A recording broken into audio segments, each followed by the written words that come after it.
Good evening, everybody. The Steven Factor, and yes, this is a very first time with my friend Martin right here, who's on the phone with us. On tonight's episode, we're going to take you. We're going to do a review, which is 2 weeks ago on the New York primary election. Now, as you may know, Andrew Cuomo just won, and but it's not over yet because he's going to against so many Republican competitors. We're going to face him until the general election. First up, we're going to review about Cynthia Nixon, and also odd right now because the Democrats are taking over this Brooklyn. And I'm not talking about the centrist Democrats, I'm talking about the progressive Democrats. And since last time when Martin said to me, this is going to be a sad day for both Democrats and Republicans, and we don't know what is going on, it was completely confusing right now. So let's just say this that we're going to break it down for you and just want to let you know that. So that's all. Joining me on the phone is Martin Roche, and let's get this thing started. Good evening, Martin. Good evening, Stephen. Good evening, everybody, and welcome back. This is a special Tuesday edition. Prime time. What the hell is 2 Cent Tuesday? Tuesday. So, like, Transformation Tuesday, Tipsy Tuesday, Tequila Tuesday, Taco Tuesday. Okay, not that bad. Okay, Martin. Since you're my factor correspondent, 2 weeks ago, we have a little bit of review about this primary election. Can you just for us how it went down? Well, Stephen, Governor Cuomo won the New York gubernatorial Democratic primary election in a very landslide. He won 62% of the votes compared to Cynthia Nixon's 35% of the vote. Oh, that's good. Now, Cuomo won the five boroughs and Long Island and Hudson Valley. Cynthia Nixon, however, won the capital region. And she also won a pair of western New York counties. But for the rest, Governor Cuomo won in New York State because he delivered a message that not only because he got everything done in his first two terms in office, but this message was about Trump. Many New Yorkers don't like Trump. Governor Cuomo don't like Trump. They don't like what the White House is doing. So I think what's important for us is to remember that this election is about Trump. That's what Governor Cuomo wants to do. That's what Governor Cuomo got reelected. So I think this election, Governor Cuomo is definitely going to focus on Trump. So he's going to focus about Trump 100%. Yes. Okay. Now, just want to let you know about this, Martin. Wow. Hold on, Stephen. Yeah.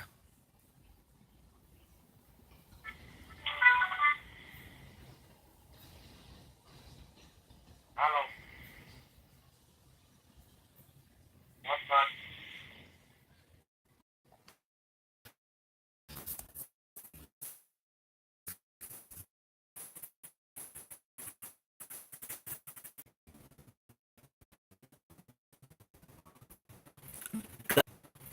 Governor. Why is not focus on what Trump had done in the White House? Um, is there a focus on immigration? Yes. Which, by the way, the Trump administration earlier this week just revealed that they're going to limit green cards Uh to immigrants. huh. And we'll focus on that. Uh Well, like you said, Cuomo is going to deliver with the Trump message. And that's an anti-Trump campaign. And he's going to use it to his opponent, Republican Mark Poliano. Wow. That's wonderful. Love the idea. And also, so let's talking about Cynthia Nixon. How Cynthia Nixon was doing. The polls had her lag behind, and I'm glad she lost. She kept on attacking with Cuomo. She kept on attacking Cuomo on the subway. How Cuomo has not done enough for the MTA. First of all, Cuomo has done everything in his part to keep mass transit floating. Okay, Mm-hmm. Cuomo had to do a state of emergency for the MTA because they were in a crisis. Okay, they were in a crisis mode. All right, Cynthia Nixon didn't get it. Okay, Cuomo has spent billions and billions of dollars fixing the subway. What has de Blasio done? What this mayor has done? Zero. Okay? I, Governor Cuomo has pledged another billions of dollars to fund the MTA mass transit project. Look what the accomplishments he has done. Did the Second Avenue subway on time and on budget. Okay? He has opened a new track on the Long Island Railroad, Ronkonkoma branch. Okay? Now he's building another third track in the Hicksville and the Syosset branch, also on the LIRR. Now that track is coming to Belrose and Floral Park and Long Island, also on the Long Island Railroad. He's building so many tracks. And not only that, though, he's also using the money to renovate 20 LIRR stations. He's also using the same money to renovate subway stations here in the city. And it is done perfectly.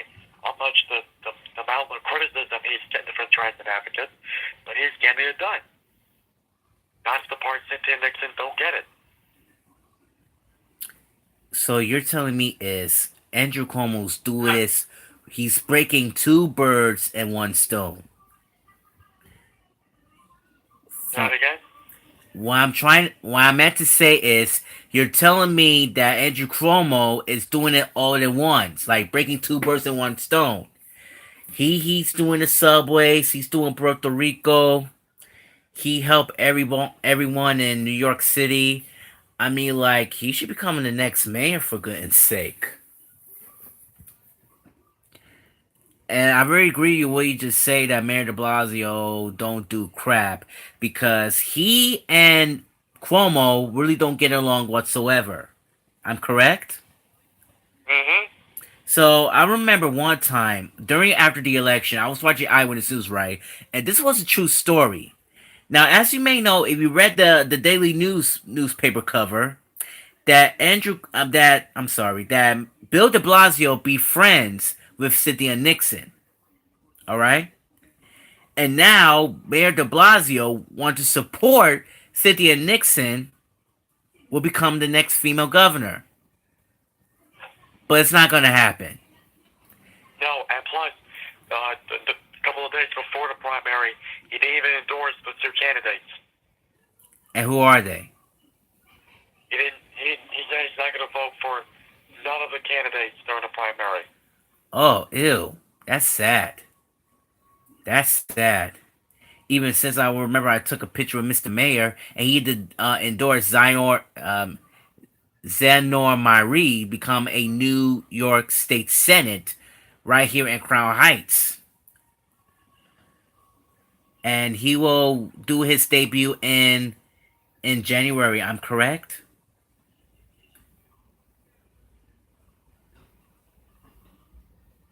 Martin? Yeah.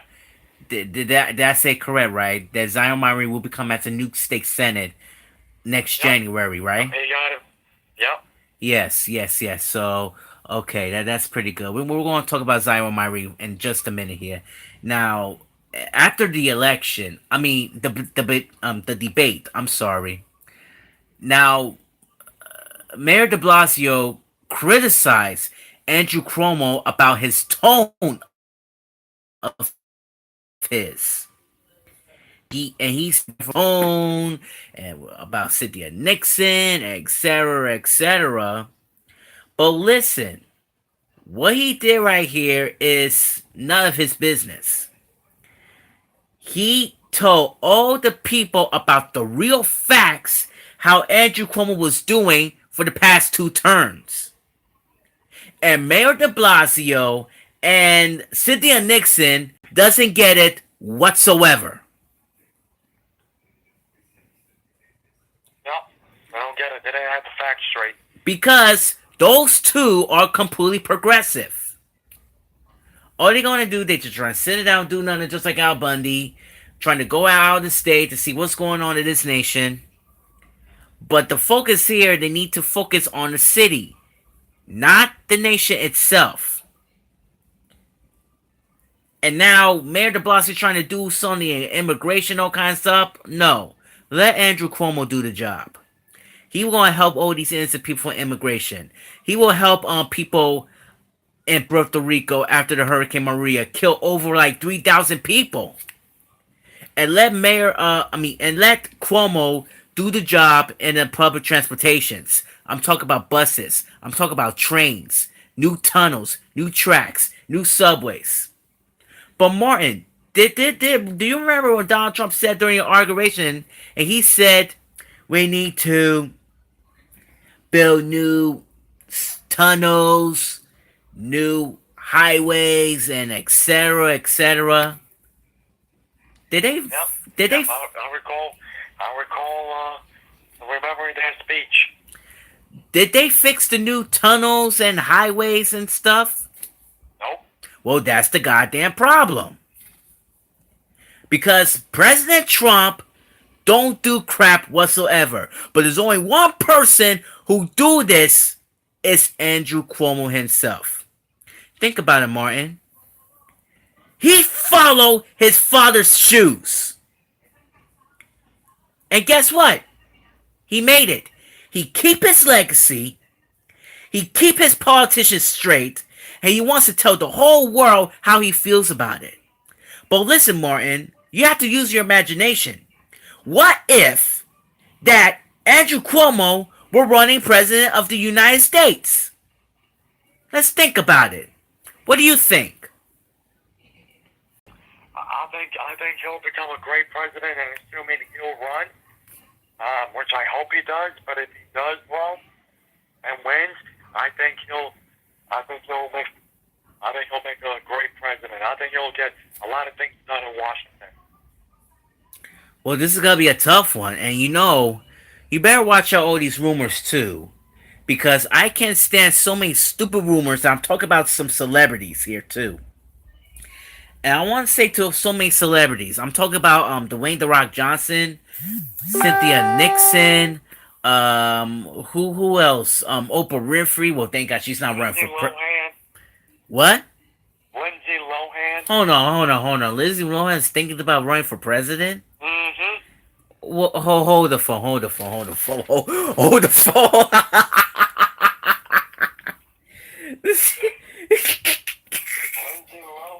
Mm-hmm. Tell me about Lindsay Lohan. When was happened? Several months ago.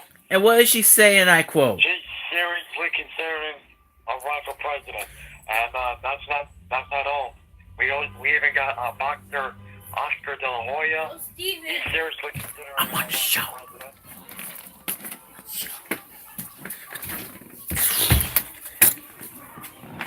We have a technical difficulty, folks.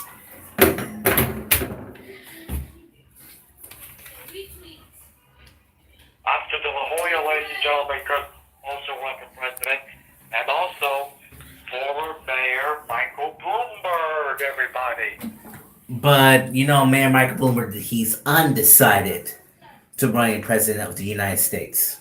Just last week, he said he may run as a Democrat. Well, he changed his party too. All right, now, now. Okay, I'm really sorry, folks. We're in a live, and I don't want people to start interrupting me. It always happens live. More, if you want to watch me where I'm at, where I'm at right now, I'm in a giant right now, and I'm going back to my mother's bedroom. If I don't know what is really going on here, now, Martin. All right, this is for all your celebrities over there. Stop complaining and stop thinking about running for president of the United States. You know why? Because that was the one of the stupidest, most craziest ideas that you have. I mean, pretend this. If I was a celebrity, I would say, you know what? I will run for president of the United States. I will against Donald Trump, and I will try and take over this nation. I mean, get real. Did you know how hard it is to become a president of the United States? And you said Oscar de la Hoya, a boxer's run to run the president of the United States? Get the hell out of here. He's seriously considering. And you know what? He is not running for president whatsoever. You need to learn about the facts. They need to learn. They need to learn about become as a president. No, let me finish. Let me finish. They need to learn. They need to learn about the political issues in history. They need to learn more about politics. Last week he may vote for him. Okay? Who you may vote for him? Who, Oscar de la Hoya? Stephen A. Smith. Wait. Stephen A. Smith is running for president of the United States? No. Oh my God, man! I told you, man. This is a rough thing I'm having. He said Stephen A. Smith said he may vote for Oscar de la Hoya. You see, ladies and gentlemen, what I'm trying to tell you, Stephen just jumps up to conclusions, man. I'm telling you, ladies and gentlemen, this man gets so emotional. So let me get this straight. So Stephen A. Smith may consider as want to vote for Oscar de la Hoya. Mm-hmm.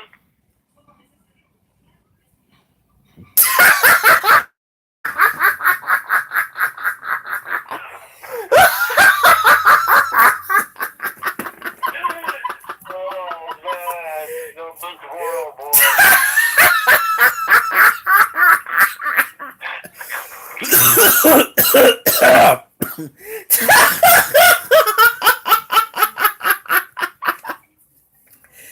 He must be out his darn mind. Stephen A. Smith wants to vote for Oscar de la Hoya. Did Oscar de la Hoya speak in Spanish?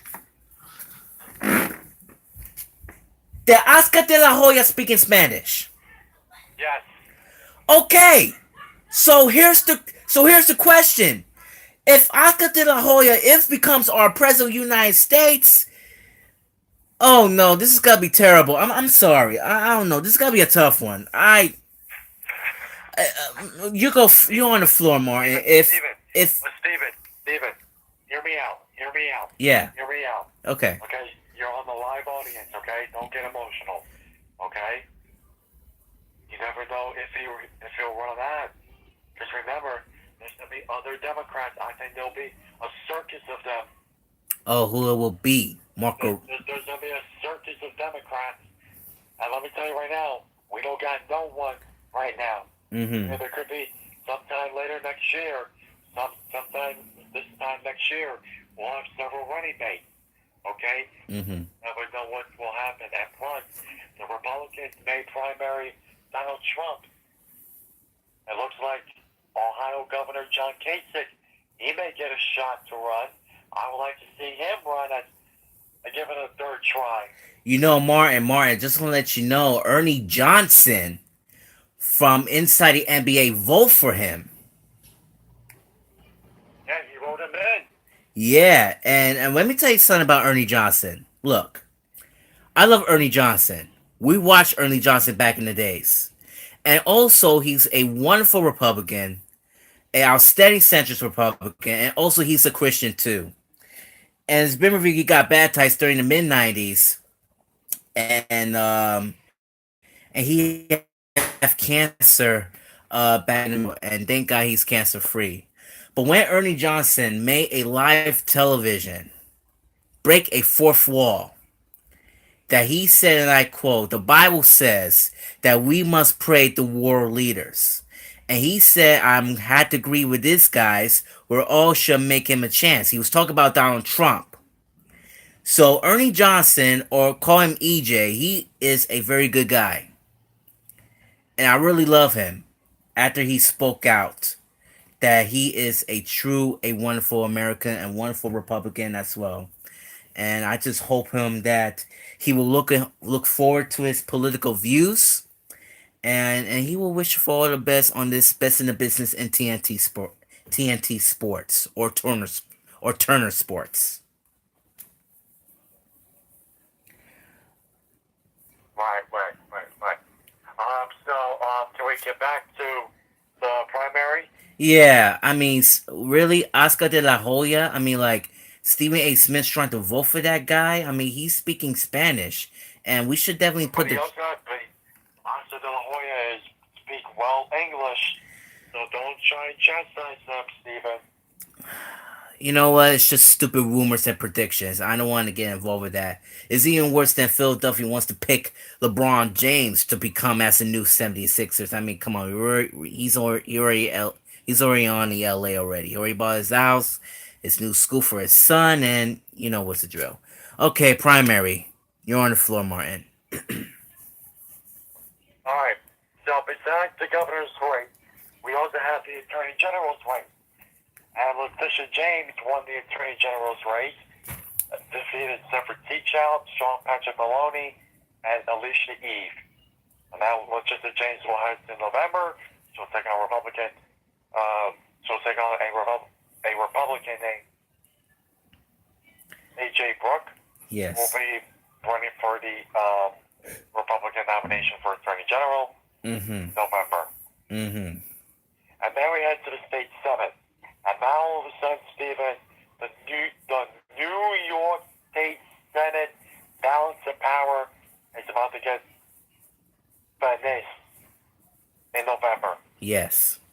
Because we have 5 of the IDC, the Independent Democratic Conference, incumbents, all lost. Mm-hmm. On primary night, we have Bronx State Senator Jeff Klein.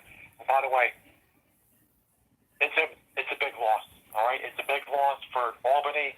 It's a big loss for New York State. It's a big loss for the Bronx, Westchester County, and it's a big loss for New York City. All right, that man, I have so much respect for him. I love that kid, and I'm gonna miss him dearly. Albany won't be the same without Jeff Klein. And that's sad. It's really sad. Yeah. Queen State Senator Tony Avella also lost to John Liu. And another Queen State Senator, Jose Peralta. Mm-hmm. He lost to Jessica Ramos in Queens State Senate race. We also have Brooklyn State Senator Jesse Hamilton losing to Zaire Mallory. Mm-hmm. That's your boss right there, State Senator. Mm. Wow. That's sad. And in Manhattan, Marisol Alcantara losing to former City Councilman State Senator-elect Robert Jackson. Mm-hmm. We have those are the 5 that lost in the primary night. We're all going to miss them dearly. And like I said, Albany won't be the same. And by the way, Stephen, if I may, I might get a special shout out to Syracuse State Senator David Valensky. Shout out to all the Syracuseans upstate in Western New York, because they also lost another great state senator, David Valensky. He also lost to a Democratic challenger named Rachel May. Mm. Rachel May will head out to November. Mm-hmm. That's a Syracuse seat. By the way, those are 2 open Syracuse State Senate seats. So David Valensky is definitely going to be missed in Albany. So, I mean, life won't be the same in Albany next year when we have those progressive Democrats take over. And assuming the Democrats take over sole power. If they do take sole power, ladies and gentlemen, there will be one Brooklyn State Senator that will definitely closely be watched, and that is Brooklyn State Senator Seneca Felder, who caucuses with the Republicans. He has the 32 vote, 32 seat. He won his primary the other night. He defeated his challenger, so good news for that. And he'll now head to the November election without Republican opponents. So that's something to keep a close eye out. And not too far from Seneca Felder's seat, there's another seat that could possibly flip to Democratic hands, and that is State Senate District 22, Stephen. I don't know if you're getting this down, but this is in South Brooklyn, Bay Ridge, Bensonhurst, Dyker Heights, Sheepshead Bay, Manhattan Beach, Garrison Beach, Brighton Beach, parts of Midwood, Keep going. parts of Gravesend. This is something. This is a very important district, and I think Stephen, you may want to write this down. It's Brooklyn State Senator Marty Golden, who's been there for decades now. He's been there since 2003. He's taking on the Democratic challenger Andrew Joris, and Andrew has. This is a rematch from 2 years ago, and I think Andrew has some soul power on this side. Polls show that they're neck and neck. So, Stephen, this is a closely watched race. State Senate District 22, South Brooklyn. This is something to keep a very close eye out when November rolls around. And there's also, we also have a couple of states to watch and the Hudson Valley to see if there's more voters to come out. So, lots going on in November. In Albany for the state senate race. There's also a governor's race. We also want to point out the attorney general's race, the comptroller's race, and we also want to point out, ladies and gentlemen, that the control of Congress is also on. House of Representatives and the U.S. Senate could be in danger of turning blue, so we may have a blue wave coming in November. So those are the races I have for you right now. But I will have the complete races and previews coming up in the next couple of weeks as we head into Election Day. Steven? All right, thank you so much, Martin. And we're gonna wrap this up right here. But thank you so much for been calling here for this wonderful updates. I'm very appreciative for your call, Marty. Thank you. Thank you, guys. Have a good night, everyone. And All right, remember to vote November 6th. all right, no problem. And we will see you next time on an all new episode on the Steven Factor. Just want to let you know this week, this will be my season finale. I'm wrapping up on this on my eighth season, and now this October we are doing a ninth season, and yes, we are getting ready for our biggest milestone. We are celebrating our 250th episode, which is also known as our 250th video. I want to give a very special shout out. I'm gonna give you a little bit. I'm still continuing to review movies and updates and everything. And yes, I will. We're going to do the continuation of the Stevenation, which is the midterm election, and to see what's going on with the see see what is really going on at this time. And we will definitely going to keep you posted. And just want to let you know, we have another breaking news today. Now, American's dad, actor, and comedian, Bill Cosby, um, he is getting ready for his big time punishment for him, and the judge just declared as Bill Cosby as a sexual violent predator, and now he's going to send him to prison for 3 to 10 years. But just want to let you know, I want to break it down to you. They will give Bill Cosby for 3 years plus 10 years probation. And just to be honest with you, I grew up with Bill Cosby, and I watched with him. You know what he did? It was a total mistake, and about what he's doing, and I really don't know what's going on until now. But I was shocked and stunned about this situation, about this, and and when I see the life picture when Bill Cosby just shekel his handcuffs on his two both hands, and he was only 81 years old, just 81, and I was very upset about it, and just let God will take care of him, and he will protect him and guide him, and I hope the Lord will make his miracles for him, and he will be out for 3 years, which is also known as at 2021, and I hope everything will be all right. Okay, that's wraps it up with this edition on the Factor. This is yours truly, Mr. Steven, saying todo para la familia, and thank you so much. Bye bye. God bless.